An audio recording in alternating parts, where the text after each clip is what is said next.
They say every story has a beginning. Mine started on the day I thought I was the happiest woman alive, and ended with the sound of my heart breaking in silence. Hi.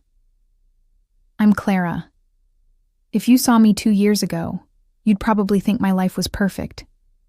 I had a loving husband, Ryan, handsome, successful, charming, and a sister, Emma, my best friend since childhood. We shared everything: clothes, secrets, dreams. But that day, everything changed. It was a Thursday evening, the kind of evening where the air smells like rain and the world feels quiet. Too quiet. Ryan had told me he'd be working late again, but something inside me didn't feel right. You know that strange feeling in your chest? When your heart already knows the truth, but your mind refuses to believe it? That was me. I sat by the window, holding my phone, watching the clock tick from 8 to 9 to 10. He wasn't home. He wasn't answering. And then I saw it. A message on his phone that lit up the screen. It wasn't from a client. It was from her. The message said, "Can't wait to see you again tonight." My hands froze. My heart stopped. I didn't want to believe it. I couldn't. I told myself there must be some explanation. There had to be. But deep down, I knew. That was the night my world began to fall apart. Quietly, slowly, without a single sound. Just like my trust. You know how people say, trust your gut? I wish I had, because mine was screaming for weeks and I kept silencing it. After that message, I tried to act normal. I told myself, maybe it's just a misunderstanding, maybe I'm overthinking. But every day after that, Ryan felt a little further away. He stopped looking me in the eye when we talked.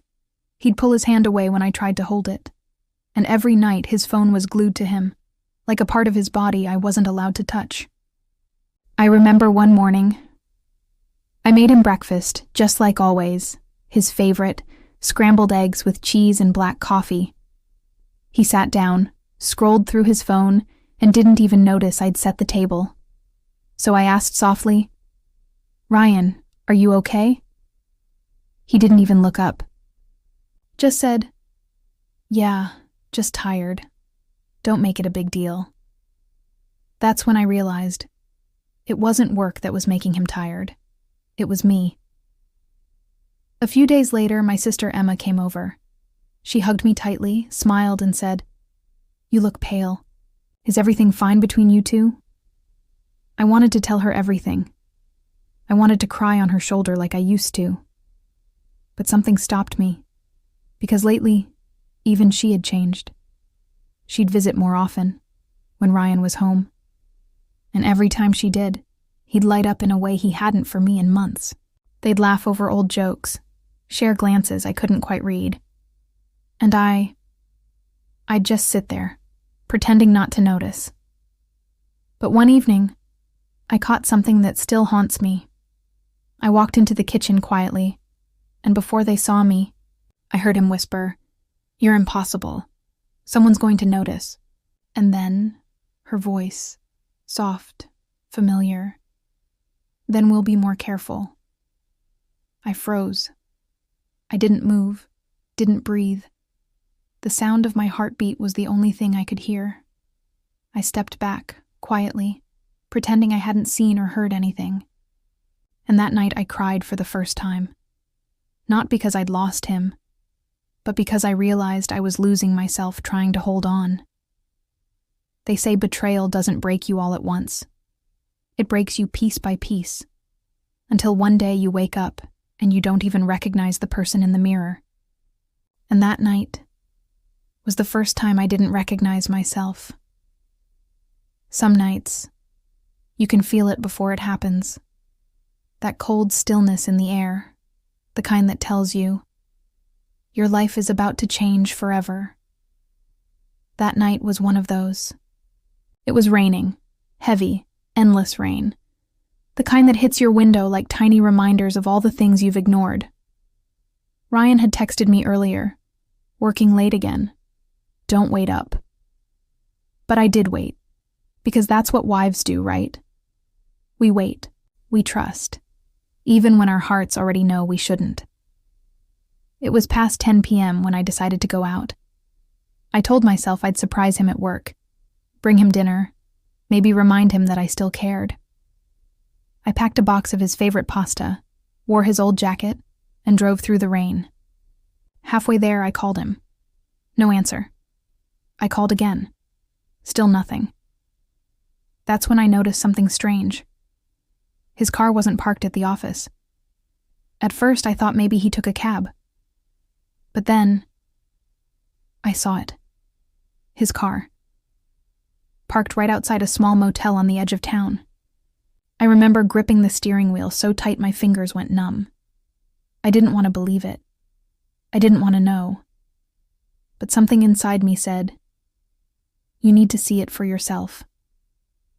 I walked through the rain, my clothes soaked, my heart pounding louder than the thunder above me. The receptionist barely looked up when I said his name. She just pointed to a door down the hallway. And when I opened that door, my world stopped. There he was, Ryan. And beside him, Emma, my sister. She froze when she saw me, half covered, in the bedsheet that I had picked out as her birthday gift just a month ago. Ryan tried to speak, but the words died before they left his lips.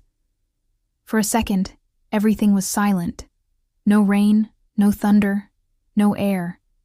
Just the sound of my heart breaking inside me. I didn't scream.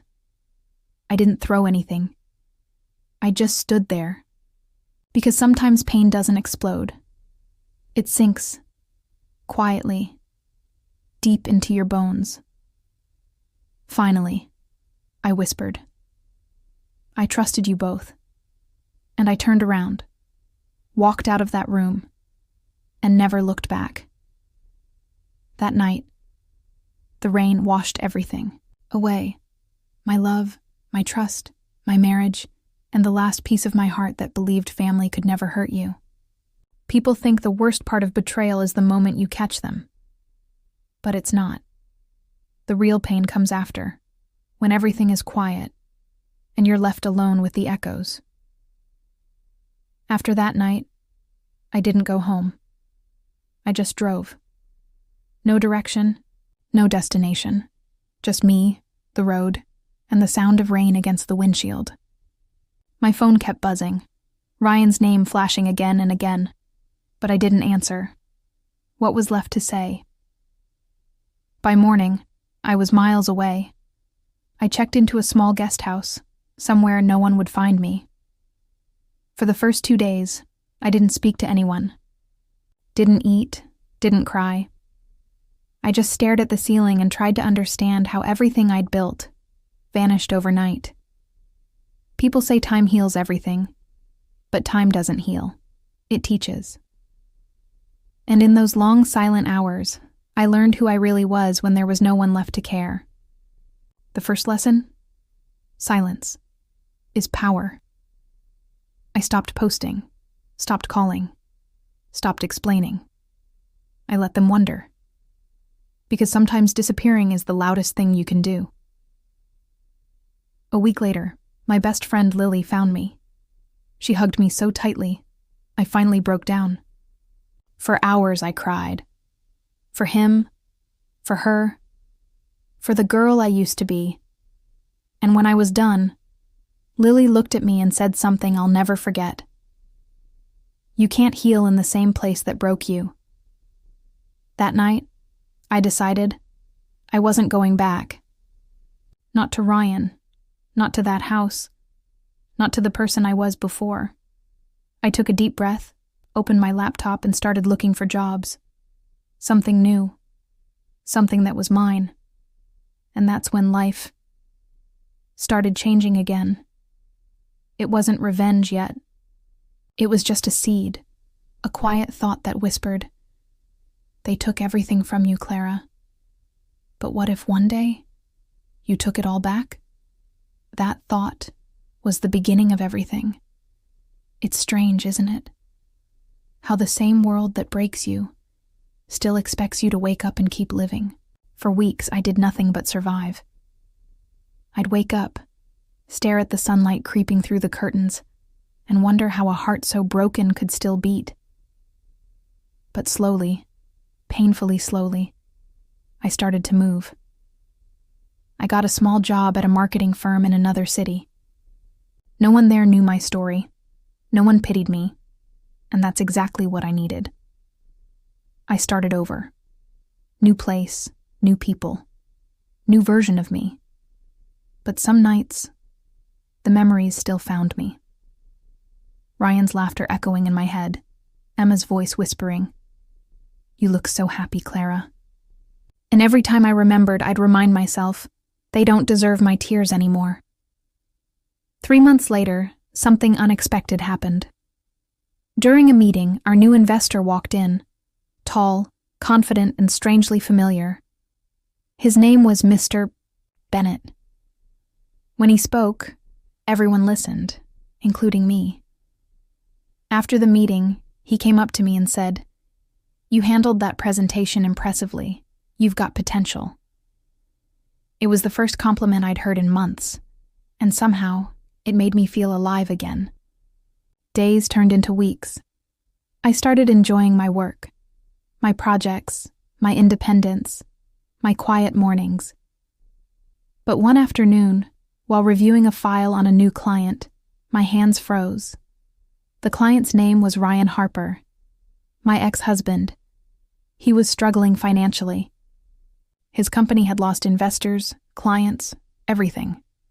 And the file mentioned he was looking for a partnership with none other than Mr. Bennett. My heart raced, not out of pain, but something new, something sharp. Karma was moving closer, and I didn't even have to chase it. That evening, I sat by my window, the same way I used to when I was waiting for Ryan to come home. Only this time, I wasn't waiting for anyone. I smiled for the first time in months and whispered to myself, "You took everything from me, Ryan. Now let's see what happens when life takes everything from you." And that night, I knew my silence was finally over. Because sometimes, revenge doesn't start with anger. It starts with a smile, a calm, quiet smile that says, "I'm not done yet." It's funny how life works, isn't it? The people who once made you feel invisible end up standing right where you can see every part of their downfall. After finding Ryan's name in that file, I didn't react, not the way the old Clara would have. No tears, no trembling hands, just a deep breath and a quiet smile, because I realized something. Fate had placed me exactly where I needed to be. The next morning, I walked into Mr. Bennett's office with the client folder in hand. He was sipping his coffee, scanning through reports when I said, "Sir, before we proceed with this new client, there's something you should know." He looked up, curious. "Go on, Clara." I told him everything. Not the emotional details, but the facts. The company's reputation, the financial losses, the manipulation behind their deals. I spoke calmly, confidently, like someone who had nothing left to lose. When I finished, he leaned back in his chair and said, "You're sharp. Thank you for the honesty. I'll reconsider this partnership." That was all I needed to hear. Days passed and rumors began spreading. Ryan's company was sinking faster than expected. Investors were pulling out, clients backing away, deals collapsing one after another, and I didn't lift a finger. All I did was be there, quietly watching the world take its turn. But deep down, I knew this wasn't just about revenge anymore. It was about closure. One evening, as I was leaving the office, Mr. Bennett caught up to me. "Clara, we have a charity gala next week. I'd like you to come as part of the team." I hesitated for a moment. The gala was big. Media, investors, old business names, including Ryan Harper himself. "Of course," I said, smiling politely. "I'll be there." That night, when I looked in the mirror, I didn't see the same woman who used to beg for love. I saw someone stronger, calmer, dangerous in her silence. I whispered to my reflection, "You wanted to see me broken, Ryan. Now you'll see what your brokenness created. The gala would be the stage, and for the first time, I wouldn't be the one standing in the shadows. Because this time, the story wouldn't end with me crying. It would end with him watching everything he built fall apart right in front of me. The night of the gala arrived, and for the first time in a long time, I didn't feel nervous. I felt ready. The hotel ballroom shimmered with golden lights, the kind that make everything look perfect, even the lies. I wore a simple black gown, elegant, calm, the kind that doesn't scream for attention, but still makes people turn to look. And when I entered, I felt 100 eyes on me, but I was looking for only two, Ryan and Emma. It didn't take long to find them. They stood near the center, laughing, pretending their world was still perfect. Ryan's confidence hadn't changed. He was still the man who believed that power and charm could hide everything he'd done. Emma, on the other hand, looked different. Her smile was too forced, her eyes restless, searching for validation in every glance around her. For a moment, I almost felt sorry for her. Almost. Mr. Bennett walked beside me, introducing me to guests. And then, fate did what it always does. It brought us face to face. Ryan turned, his laughter fading the moment his eyes met mine. For a second, silence filled the room. Then he spoke. "Clara, you look different." I smiled politely. "People change, Ryan, especially when they're forced to." His eyes darted nervously toward Mr. Bennett. "You two know each other?" he asked. Mr. Bennett replied casually, "Clara's one of my best team members. Smart, composed, a rare find." And just like that, Ryan's expression shifted. The realization hit him. I wasn't the broken woman he left behind. I was standing beside the man whose decision could save or destroy his company. During dinner, I could feel his eyes on me. Every time I laughed, every time I spoke confidently, his grip on reality loosened a little more. When he finally walked over and said, "Clara, can we talk?" I didn't hesitate. "Of course," I said, standing with a calm smile. We stepped out onto the terrace, the cool night air wrapping around us like unfinished memories. "I didn't expect to see you here," he said softly. "You look happy." "I am," I replied. "It's peaceful, when you stop needing apologies from the wrong people." He lowered his gaze, guilt flickering in his eyes. "Emma and I, we had our share of problems too." "I know," I said. "And honestly, Ryan, I don't hate you anymore." He looked surprised. "You don't?" "No," I whispered. "Because people like you eventually destroy themselves. You just needed time." And with that, I turned away, leaving him frozen in silence, while the music from inside echoed faintly behind us. As I walked back in, Emma passed by me.